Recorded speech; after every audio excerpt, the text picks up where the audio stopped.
Hello, everybody, and welcome back to the final episode of 2026 for The Third Thing. I'm Roger Hanson. I am your host, and tonight we have with us my co hosts Mark Edworthy and Tanhai Tran, along with Mike, aka Minds Gaming, as well as B from Locations Unknown. As on top of that, to boot, we also have Auto Excelsiors or Auto X from Yeah. Minds.com. Tonight's going to be a good episode. Tonight is our final episode, but it's also the episode that we were going to have just before Easter, and this was not planned. Okay, just so everybody knows, it just happened to fall on that day. So this is going to be more oriented towards Easter. And another thing that me and Tan were having a conversation with, which I'm really glad that we have Mike, Tan, and Otto here, because first of all, Otto is a Buddhist and Tan's a Catholic, and Mike is into quantum physics, which is something that we've talked about quite a bit here on The Third Thing. So, with that being said, we have a pretty good cast. Then we have, poor me and Mark Edworthy and B, who are just, kind of men of many trades who don't really know much, but we can grab information from these three off of it as we go. So, Sir, I'm a polymath. he's a polymath. He is like Melchizedek, that mysterious king of Salem. Oh yeah. Oh, like that. Melchizedek just sounds great, dude. I mean, so the first episode that I did is where I think this would best release. This would be perfect for ending the season to start out with. And what I started out with is something called the pattern beneath all things. That was something that I wanted to start out with because we were talking about duality and dualism and the differences between the two. You know what I mean? Now, with where I was coming from with this, duality is basically the foundation, because you have to understand the difference between duality and dualism. Now, with duality, it's two opposing or complementary forces that define one another. They're not in conflict. You know what I mean? That would be like yin and yang. In physics, it would be particle versus wave. In psychology, it would be like the conscious and the unconscious. And then if you went mathematically, it would be like dual spaces. Now, duality basically is what describes tension, balance, and polarity. You know what I mean? And that's where I started out with, and then I started going into the third element, okay? And this is where things get interesting. Now, many philosophical systems, they usually teach that when two forces interact, a third thing can emerge. Something that isn't just a blend, but it's a new structural level, basically.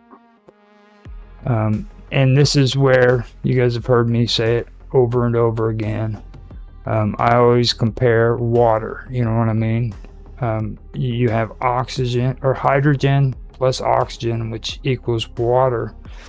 And this is where the third element is created. As I was in a discussion with Tan before, a lot of people think that it's hydrogen mixing with oxygen, and it's not really hydrogen mixing with oxygen that creates water. It's that close interaction between these two elements that creates water. and that interaction is, well, not, yeah, I guess the water would be the third element. You know what I'm saying? It's called covalent bonding. Hmm. Well, even in a Hegelian dialect, I know Nancy likes to talk about that all the time. You know, in Hegelian dialect, if you look at it like that, you have thesis and then you have antithesis, which is synthesis. Mhm. You see, and like I'll go ahead. Hegel stole it from Fichte, but yeah, I think I know exactly what you're talking about. Yeah, and it is considered the Hegelian process, but Fichte actually said it first. So just setting the record straight. Hmm. Well, like if you want to go into the whole third element too, like Jungian psychology, okay? You had the integrating consciousness, then you had the unconsciousness, or the unconscious, and then the individuation. So, I love when Carl talks about the dark self, getting to know your shadow. hmm. People, people look at this stuff. It's like, oh, this is some occult stuff. This is some. No, it's not. It's just accepting that being good is not. It's not just everything. You have bad parts of you, but you still have to recognize those bad parts and then use those bad parts for good. That's sort of the train there. Yeah. Yeah, so I mean, it's like we could get into stuff like information theory too, but this is basically the whole thing about the third element. The third element is often like the resolution or evolution that comes after duality, is what it is, you know. That brings us into triality, and triality is a step beyond both the above when it comes to what we've been discussing just so far. So instead of a system defined on two poles, triality involves three interdependent elements that form a stable structure. And that gives you 3 dimensions too, right? right. Now in Christianity, which is where we're going with this because of Easter, you have the Father, the Son, and the Holy Spirit. Okay? That's for Christianity. Now in physics, you have spin groups, triality, the symmetry. In spin logic is true, false, and indeterminate, basically. And that's where we had an issue with Mark, because Mark didn't want to accept indeterminate. Well, it's not technically indeterminate, it's probabilistic. Tell us a little bit about that, Mike. And to say that for Christianity is the Father, Son, and the Holy Spirit, the original Christian text, Gnostic text, it was the Father and Mother and Son. All feminism of any kind got torn out of these, out of the Bible. As far as female being the Holy Spirit. But yeah. Mother Mary Church is big on that one. Yeah. But tell us about the probabilistic elements, Mike. Well, it's not really indeterminate. So you have true, false, or on, off, depending on how what you're looking at in physics and how it's phrased. But then you also have probability, which isn't incompetence. It's more a line of that's where you get digits like pi and things from that are never ending or infinite, where it's not incomplete or issue. It's just so long that it's not possible. So it's more probabilistic. Probability over incompetence is all. So, like, there are different. I take it things are more or less probable. Is that taken into account? I mean, some things seem very probable, other things seem very improbable. So Right, is there yeah, anything- for sure. Well, I mean, in quantum physics, it's all math there that you're talking Right. about. But if you take just the simple fact of life, the probability there is just quantifiably small, right, compared to our universe, Right. just because of our what we found in space and what we haven't found and all the different subject matter that we have, information we have on it. But as soon as you find another life source, those probabilities drastically change, right? Right. Because Well, what's striking me, I just suddenly thought of this when you were talking about, probabilities and things like pi, which is a number that you can never actually write it down. So it's weird, The Pythagoreans thought it was like I forget who discovered it. They thought it was like some kind of horrible secret, and they couldn't let people know it. It was irrational. They didn't want people to know about it. But what I was suddenly thinking of was negative numbers. And I know that they use things like square roots of negative numbers that apparently... I mean, you can't point to a negative number. We were talking before about when the Greeks were coming up with number theory. They had a sandbox. They would just make little dots in the sand to count things. And there was a huge argument for years that 0 should not be on the number line. And I have old textbooks where 0 is not, because it's just a placeholder. It's not a thing. So a negative number, that's not real. And it really can hit you if you think about it, which most people don't. So we're really, it just shows that math is completely removed from reality, really. Even though we can describe it really well, it has nothing to do with reality.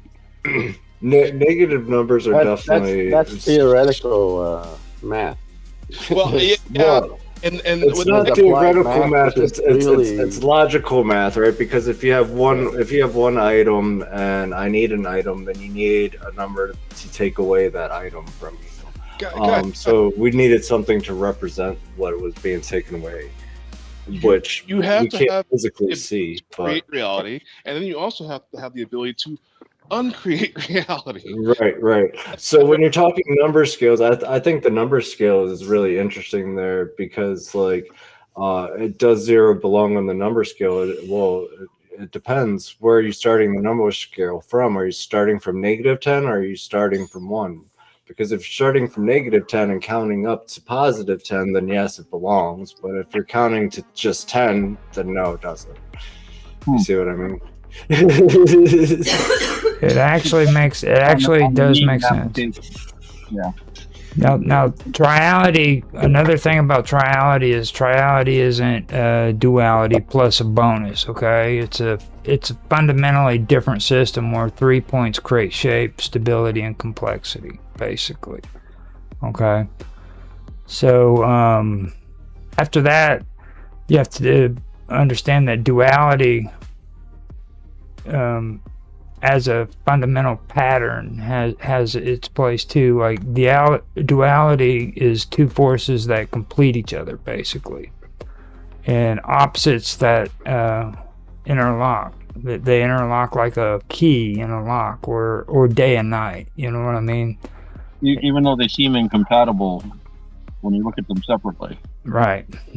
Now their tension is creative, generative, and stabilizing. Basically, neither side exists alone, and each gives meaning to the other. Basically, so you have wave and particle.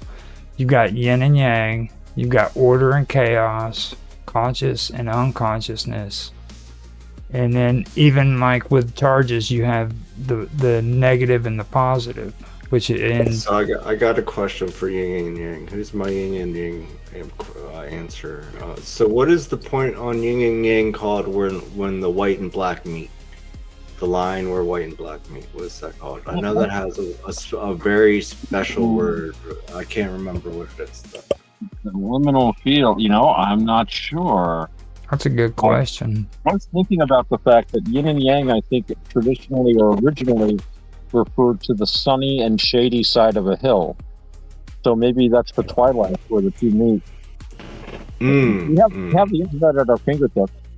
So Yeah. Now, even though Tan is Catholic, he is a converted Catholic. He grew up in Vietnam, and actually, you know a bit about that stuff, don't you, Tan?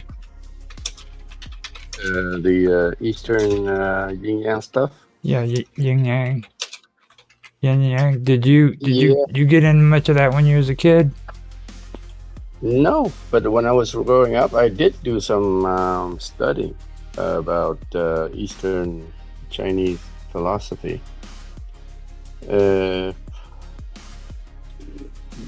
So yeah, Mike's question is interesting. It's interesting. I can't find anything really online here about it either. So, well, it's About the gray piece, the third part of the.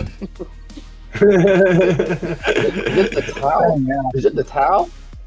So the Tao. yin ones are the Tao is the yin yang symbol is the symbol of the Tao. the Tao is the harmony, right? It's the line in the middle. It's the harmony of the yin and the yang. And they have a dot from each and the other to show that they're at the heart of it, kind of deal. And I remember reading years ago that it represented the sunny and the shady side, positive and negative, but not like morally positive and morally negative, simply like a positive charge and a negative charge on a battery or on a pole magnet or something. And both are needed for the other. You can't have a shadow without light, and light means that you're going to have shadows. So they, like Roger was saying, they complete each other, and each is actually indissolubly a part of the other, even though when we look at it from the outside, it looks like two very different things. Mm-hmm. But now, see, on the charge, the positive and the negative in physics, when it comes to the charge, especially duality, is symbiotic. Right, they support each other. Right. Yeah. When you talk about the dot in the middle of the opposite color, it kind of just reminds me of electrons. And then the first time I heard about a positron, it's like, holy crap! Oh. It's the same thing, but an electron. Yeah. Yeah. They knew. They had Democritus was talking about atoms when, hundreds of years BC. There's a tiny little thing we can't see that all matter is made up of. Oh yeah, sure, Democritus. Go on, tell us another one. No one will ever believe that. That's good. I like that. Line on the paper in South we were talking about before, Mike. They draw that. That's good. Past this line. Get back behind the line, Democritus. What are you doing out there? There's 4 elements. We don't need 97 and a bunch of transuranium things. Those damn Greeks. We need all these things. There's water, earth, and fire, man. That's it. And air. What's the fourth element? No, they didn't know about air yet, okay? That was discovered later. Discovered. Really old physics, yeah. I always get a kick out of that. You like that? Yeah, it was discovered later. It was like, what's his name? Locke. Wasn't it Locke? Locke was the scientist, and he came real close to discovering oxygen. He was almost there. It's like, so he discovered oxygen, did he? Oh man, if only I found that helium item. Well, if he didn't discover oxygen, how would he breathe? He would have died. Right, exactly. He discovered it, but he realized it's been with him. Right. They're all on. And, always there.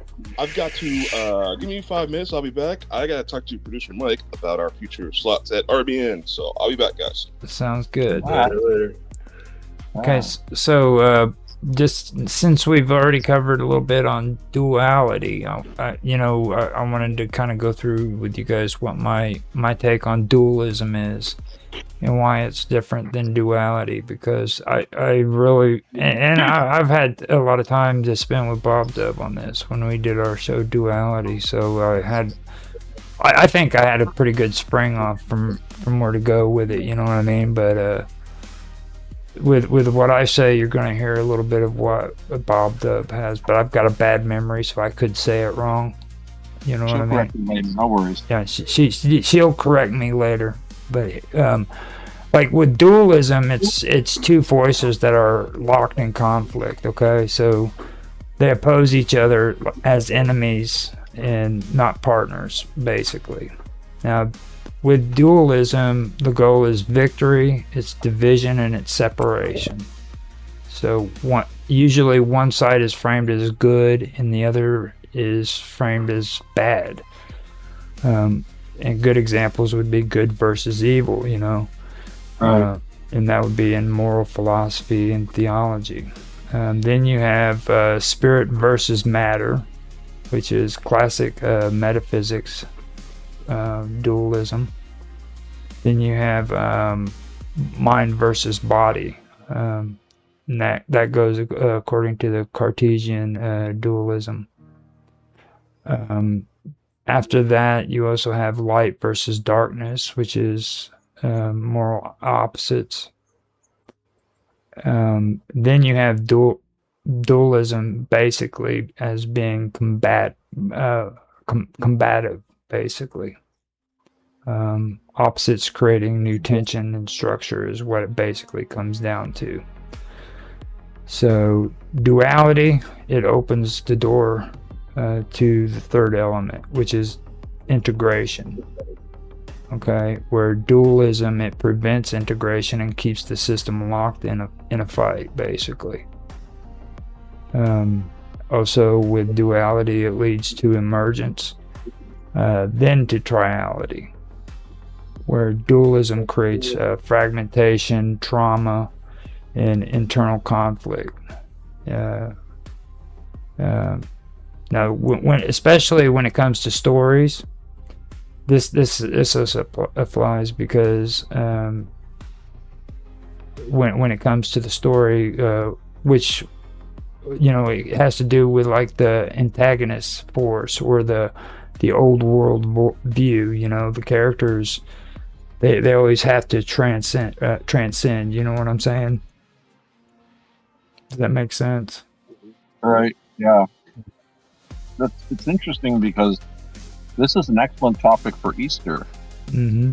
Because, when you're talking about duality as opposed to dualism, the one is a struggle and the other is a completion. But I think both have elements of both.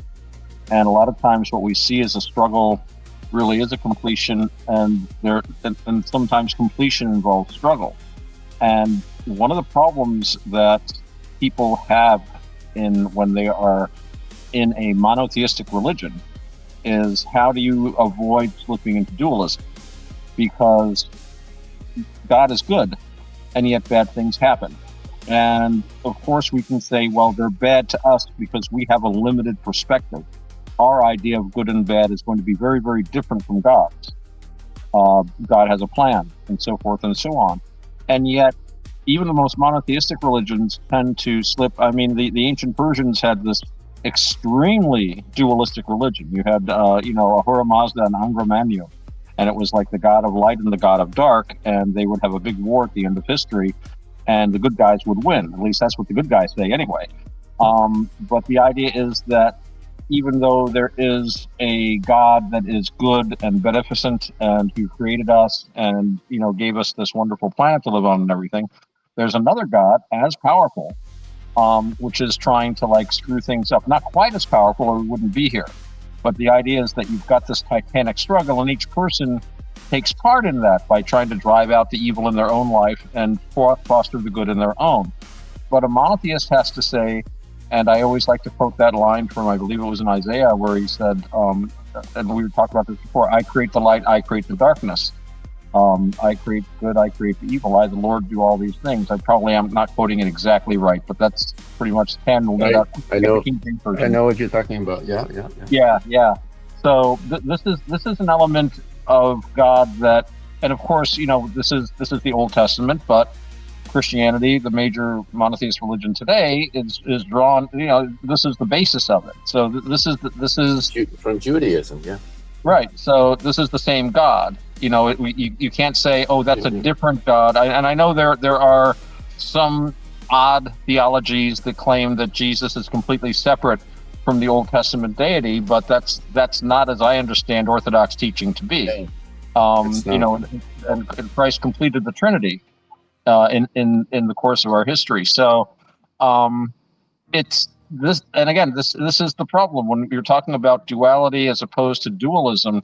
We tend to see the struggle. We see the tiger eating the antelope. You know, we see the person who gets into a bad car accident, or we see all these things. We see wars, and it's very difficult to maintain a monotheism and keep in the idea that this is all for the good.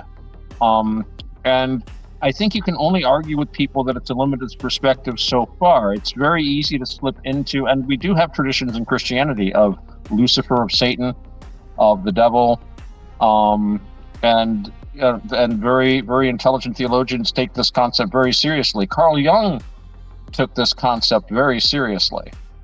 But ultimately, all of creation was created by God. I got into an argument actually with Bob about this the other night about, well, if God is all good, why did he create Satan if he knew that this was going to happen? To say, well, he was a fallen angel, obviously, but if he was in the Garden of Eden, I think the serpent is often equated with the adversary, if I can use that term. Yep. I don't know that it directly says so anywhere, but so again, you have to fall back on this is all part of the plan. And, I have to admit that you need the ability to make mistakes or you don't have free will. And free will has to be without a net. You can't say there's ultimately a feather bed down here. And it's unfortunately an aspect of that is there's going to be a lot of splats down on the concrete.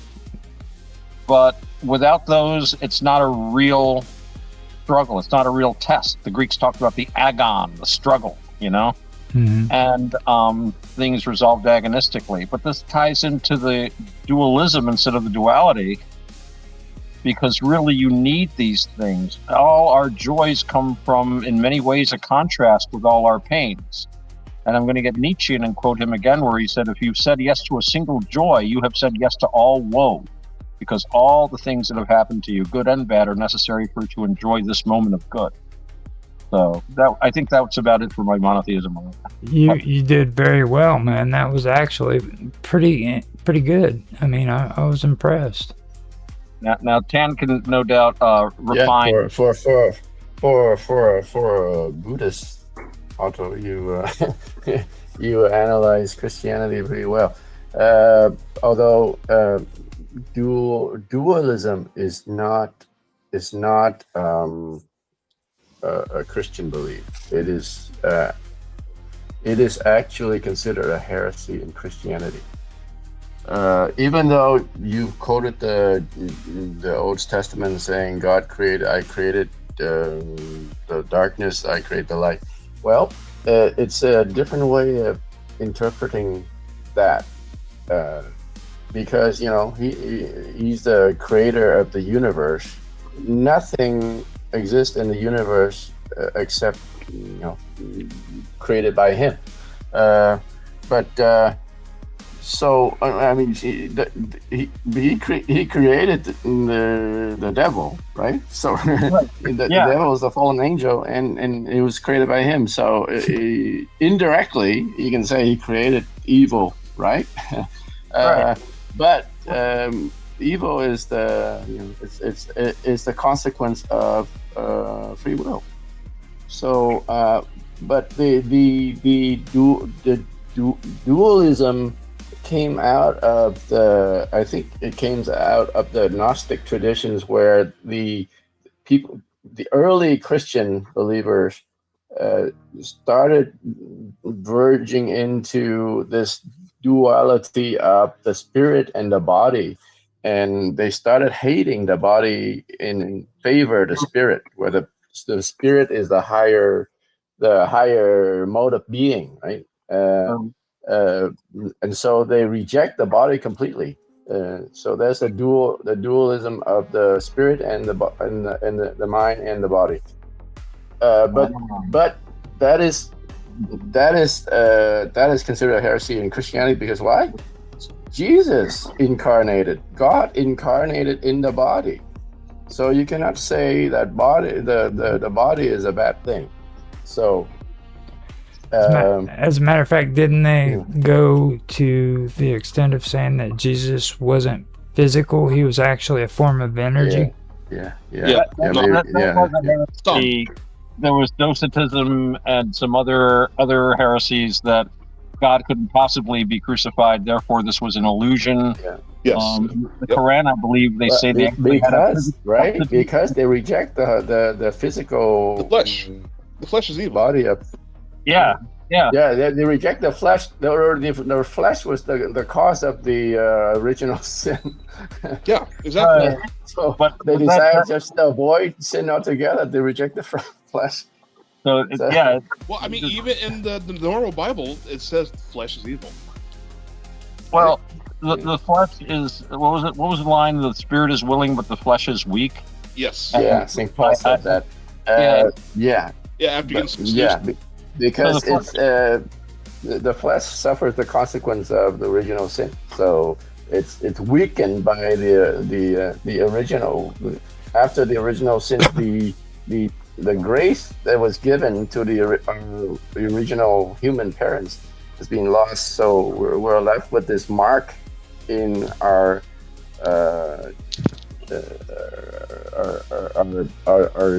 gene that is weakened, making our susceptible to doing the wrong thing rather than doing the right thing. And I think each of us can attest to that kind of experience. I was talking too about popular religion as opposed to, because most people practice their religion, but they're not necessarily conversant with theological detail. And I've talked before about people in Haiti. All voodoo worshippers have to be good Catholics in good standing. That's one of the rules. You have to be in full communion with the church in order to practice a voodoo rite. So this is obviously very heretical. It's folk religion. Yet these people believe this very implicitly. And the dualism. I mean, I know that Christianity, the dualism is not part of the doctrine, but at the same time, we do have to struggle. We do have good and bad. We do want to, from a Christian viewpoint, we don't want to sin. We want to resist the devil and all his works. So there is an element of struggle, but I guess the problem is seeing that the evil is something that it's not part of God. I've heard evil described as the absence of God, actually. Well, that's hell, technically. The definition. Yes, exactly. Well, it's and you're right, Otto. So it's technically, it's the evil is defined as the privation of the good, right? It's the absence of the good. Right. Now that we've covered dualism pretty good, I want to sidestep a little bit and talk about duality interaction. Now, I've mentioned the distinction between duality and dualism, but I want to kind of get into the interactions of duality, which is the duality interaction goes to emergence of the third element. Now, the synthesis steps for this, that they appear across philosophy, psychology, chemistry, and also information theory as well, without even talking about religion. Okay, so when we get into triality, what we're saying is triality is represented as the stable triad, the shift from 2 to 3, and how 3 creates complexity and balance. Okay, so I think Mike can talk to this reality thing because it's a mathematical term, isn't it? exactly. In mathematics, it's also. Yes, It's also You still there, Mike? Yeah. I'm here. I'm listening.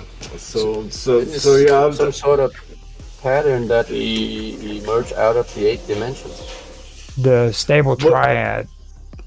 Right. So it depends on how you look at it, right? Because if you're talking about 2 to 3, then you're talking a stage of evolution in math, right? Because you have to evolve 2 to 3, and you're adding something to it, which is an evolution stage. through the math itself, just mathematically. So you have to then define how you got to 2 first. So where did your 2 come from?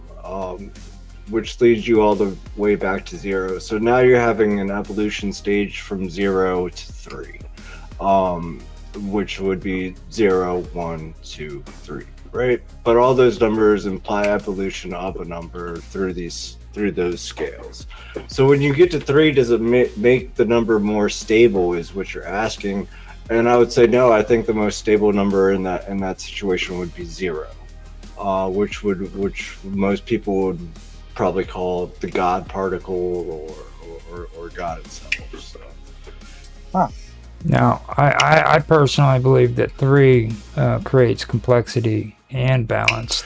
Well, we're talking. If we're talking creativity, then yeah, 3 is more creative. But if we're talking stable, 0 would be the most stable. I always look at math as stability over that. But yeah, creatively, it took creation to get to 3. Well, 3 is I'm thinking that. For example, you got marijuana, right? You got a lighter, you hit it, that creates some smoke, and you get high. That's the third thing, isn't it? Well, that is actually an example of using thesis, synthesis, or antithesis and thesis, but I hadn't quite thought of that example, but I'm very glad that. Well, yeah, you can apply these things in everyday life. Mhm. But I was going to say, I'm going back to thinking about the ancient Greeks with their sandbox. When they saw the number 3, they saw 2 dots with another dot on top of it. So for them, that's a very stable thing. I don't think they had 0. So no, they definitely didn't have 0. See, but the sandbox was their 0, which is what they never realized. They were drawing inside their 0.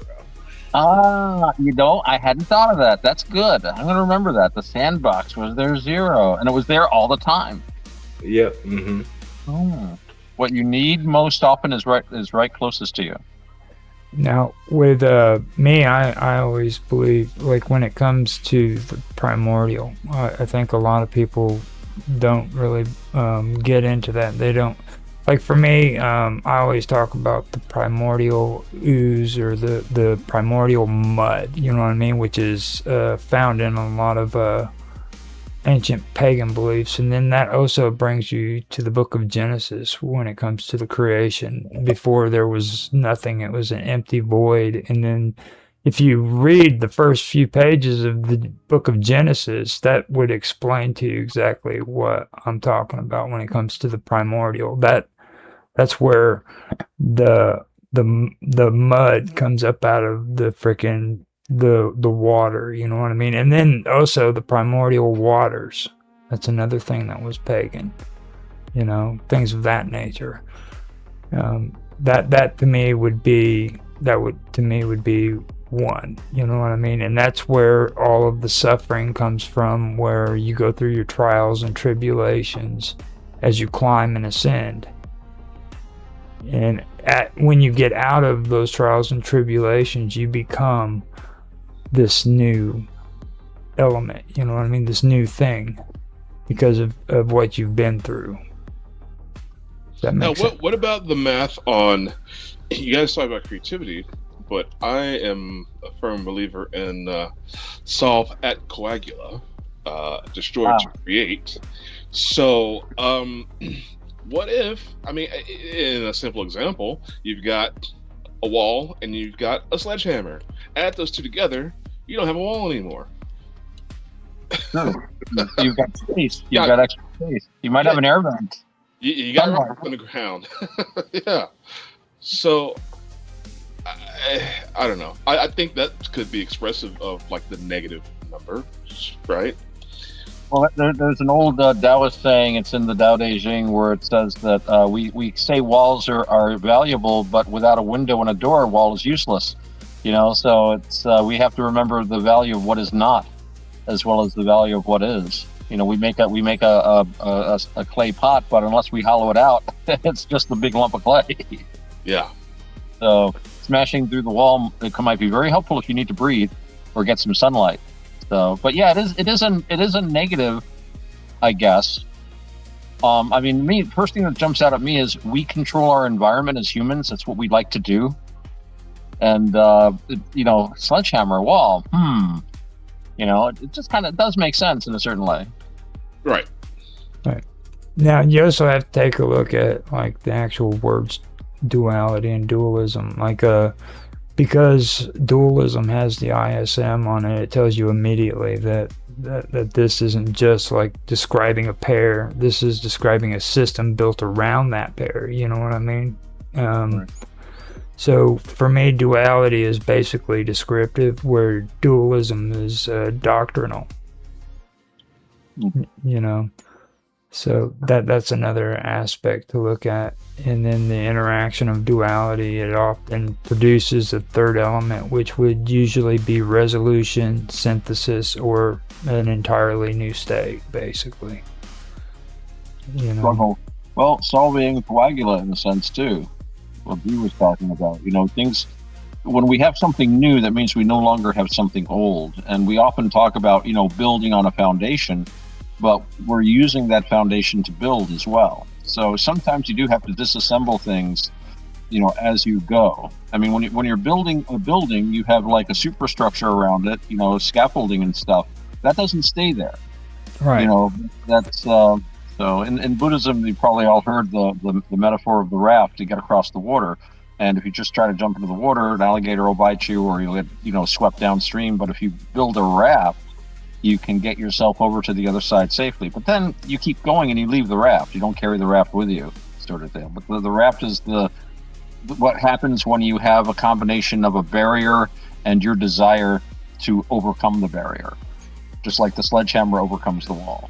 Well, earlier you guys were talking about Passion of the Christ, and this brings up a really good thing that Tan could kind of get into with us, because during the crucifixion. Before you go there, Roger, let me comment on your quoting of Genesis, where you quoted the fact that in the beginning the earth or the universe was a formless void. Yeah. Right? Mm-hmm. So it was not really nothing, right? Mm-hmm. It was it's a formless something, but it's not nothing. Right? Yeah, right, correct. Yeah, even in physics, you're correct here. Yeah, it's not a nothing. So I think. Right. Well, I did say void though, didn't I? I mean, just to make that clear, okay? Just so I don't want to make any mistakes on that, because I interpret that as chaos, just so you know. Yeah. So the Christian interpretation of it is, I hope I'm not wrong on this, but Genesis 1:1 starts when the creation of the universe has already started. So, right. So, okay. Right. Yeah. I was wondering how you were gonna, because when you said that, I'm like, okay, wait a minute. It has already begun. The Big Bang has already banged, and so now it's starting to the creation of God begins to move chaos into order. Matter starts to things start to come into order. Yeah. Right. Now. Okay. Hey, I'm glad you brought that up. You finished that. That's really good. I'm like, aha. That's really interesting. In my view, for sure, because if you do the actual math on it, matter had to cross over a line for it to be physically real in our view.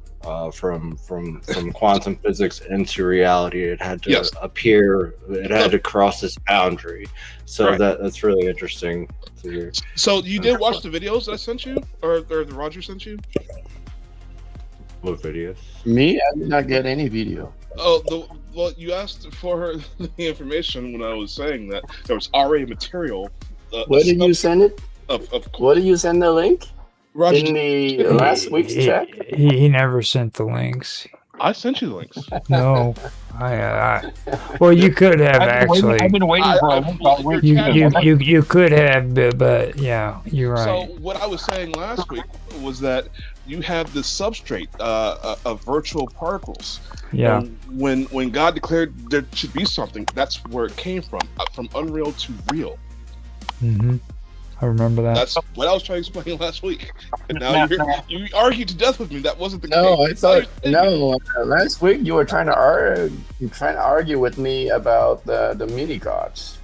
Oh yeah. You got to that later on. Now hold on. I want to get onto this part because this is very important. Yeah. When we were talking about what Otto was just talking about, that really brought out something that really stuck to me when it comes to you guys have brought up Passion of the Christ. Now Catholics on the crucifixion have what they call stations that they go to, and they do Stations of the cross, 13 stations. Yeah. Right. Now, each station is actually a ritual that you have to go through whenever you go to each of those to represent something. Yeah. Okay. Now, I was wondering if maybe that kind of also goes into the whole duality being descriptive and dualism being doctrinal. You know what I mean? I was wondering if you could tell everybody a little bit about these stations and what the process is, if you wouldn't mind, Tan. I don't know if you are heading in the right direction, but the stations of the cross, it walked through the path of Christ from the time he got sentenced by Pontius Pilate to the time he got crucified and died. That's it. So it's just, stations number 1, Jesus was condemned, all the way to station 13 or 12, Jesus breathed his last breath, and then 13, he was brought down from the cross. Can I sidetrack here really quickly? Yeah. I've always wanted to ask a Catholic this. So Jesus dies on the cross because he was supposed to. Everything was planned. He was to be the sacrifice and all that. What about Pontius Pilate? He played his role that he was supposed to. Does he still go to hell? I think he became a saint in later tradition, actually. He converted. Really? Well, I mean, what do you think? I don't know if he's recognized in the modern calendar, but there was some apocryphal about him. Did you watch Passion of the Christ, V? I've never seen it, no. You should watch it. It's dramatically, it is incredible, and you can see there's artistic license being exercised, right? But you can see when Christ breathed his last breath from the cross, and Satan just realized what had happened then. Mm-hmm. Right, and then his face is so shocked. He realized he's been tricked. Wow! But all the people that were involved with the crucifying of Christ, they played their role. This was supposed to happen. Yeah, you're so. Okay. Is it their sin or not? No. Or do they go to hell? So to answer your direct question, is Pontius Pilate in heaven? Or is he in hell? Well, the Catholic Church or the Christian Church in general does not say that anybody is in hell. It cannot know for certain that anybody's in hell, even the most evil of the people. We don't know if at the last moment before their death, they somehow have deep remorse for what they had done. Right. Just like the thief on Jesus' right side that's being crucified with him, Saint Didymus was his name. It's tradition. Well, I think, see, and this is where I think you guys kind of fall off, because you didn't know where this was going, but like in the stations, okay, there's also one where Mary sees Jesus fall when he carries his cross. Okay. I think that the Mary, Jesus' mother, right? Right. Yeah, Mother Mary. don't the stations reflect actual scriptural, like where Jesus stumbled or where this happened, or Yeah. so? I think you can find Now, Well, the reason why- and hold up. In that Yeah, yeah. part, Mary goes to help him, and Jesus looks up at him and says, "See, even now, something new. You know, there's something new." Yeah. See, mother, I'm creating something new. Yeah, It- yeah. You is see, because you have two trains of thoughts that are both canon. Like, I mean, you you have later, Mike. the crucifixion of Christ was supposed to happen. later, Mike. It was prophesied to happen. There are those who played their parts to make that happen. But at the same time, the law of the religion is you don't kill anybody, you don't harm anybody. So you have to I think Yeah. intersection that maybe creates a third, like there's got to be a different outcome. Right. Let me throw myself on that grenade. And I'm gonna I might even throw a little Buddhism in here with due respect to Tam. But I think that my first reaction to your question, it would be basically, well, she split really quick when she saw who was here. She probably Sonia probably had to go out and come back in, or Okay. But anyway, it seems to me that if you're a Roman procurator or whatever his Pontius's title was, if you're a Roman soldier who, you've signed up to do these things, you are going to be nailing people to crosses. I mean, for them, Jesus was just another guy they crucified that week. They crucified a lot of people, and they made war, and they killed each other. So I think it is a person's individual choice whether they're going to be engaging in these activities. And in Buddhism, you would say that is their individual karma. They have these intentions, and they've acted on them. They intended to be a soldier. So I don't, and again, Tan will probably be able to refine this better, but to my mind, it seems like whatever sin they committed would be in the context of themselves personally, not that they personally, that didn't have to do anything with Christ as such, but with the fact that they were doing these sinful things. And it's interesting when we talk about like deathbed repentance and things like that, which a lot of people get very angry at because they want to see people punished, which is not there's a whole Buddhist thing about wanting people to be punished, because you want people to be punished. What good is that going to do you? What good is, except maybe a little schadenfreude, which is not a really good nourishment for you, right? So in Buddhism, when you die, in Buddhism they talk about your mental state.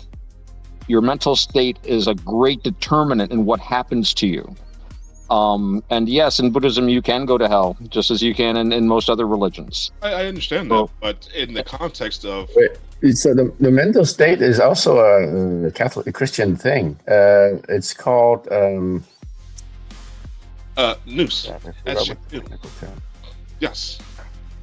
no. It's moral culpability. Interesting. If you're a mental state where you're like you don't know, you cannot help. If somebody who's a total addict and they're in the state where they cannot help themselves out of the pit that they're in, then it's like a plea of insanity in the legal system, right? Right. I shouldn't have asked, but I've always wondered. Well, it's a good question. Actually, this is kind. Answer your question. Just because you're still curious. Never mind Pontius Pilate, right? Look at Judas, right? Yeah, that's what I was getting ready to say. Judas was actually a good question, right? He was actually a disciple of Jesus. Yes. And then he ended up betraying him to which. Right. Yeah. Welcome, Sonia. So it's Sonia's back. Hi. Hey, Bye, guys. Hey, Sonia. Hey, Sonia. Hello. so continue before you lose your train of Please. thought. Please continue. Yeah. So, Sorry. Jesus being God, he has foreknowledge that this was going to happen to him. He know what he told you that what you were about to do it quickly, and at Thursday night supper, the Last Supper, right? Mhm.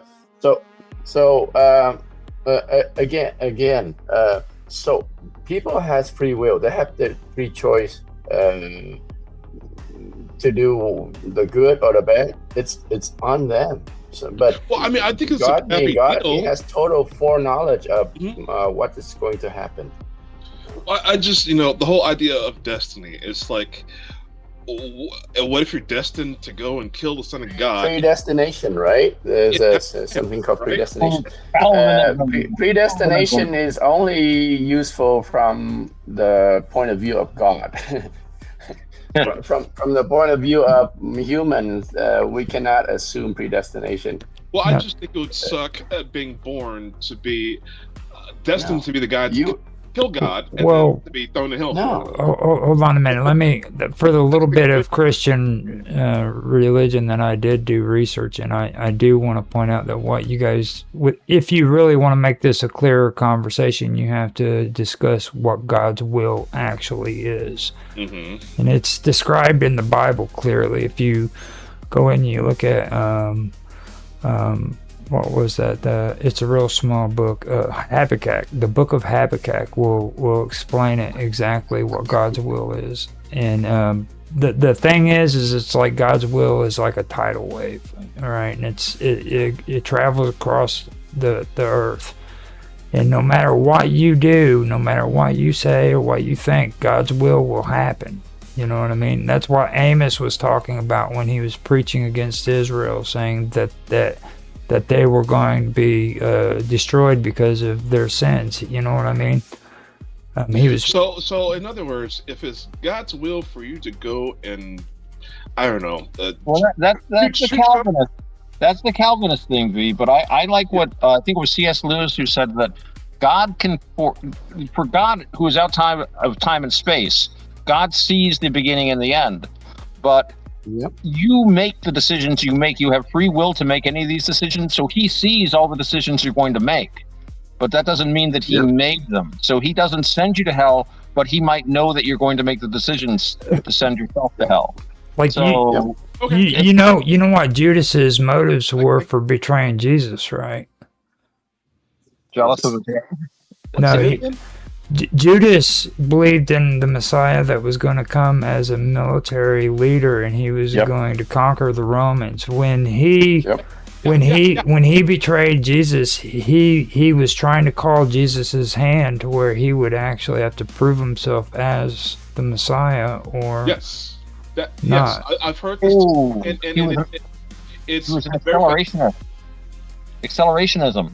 right. He was an accelerationist. Wow. Back then, I didn't know they had it back then. well. But the thing is, this is why the current Jews do not believe Christ was the savior, because he didn't conquer the Romans, and the Jews went through more and more. Did he? Well, some did believe, but they became Christians. Hold up.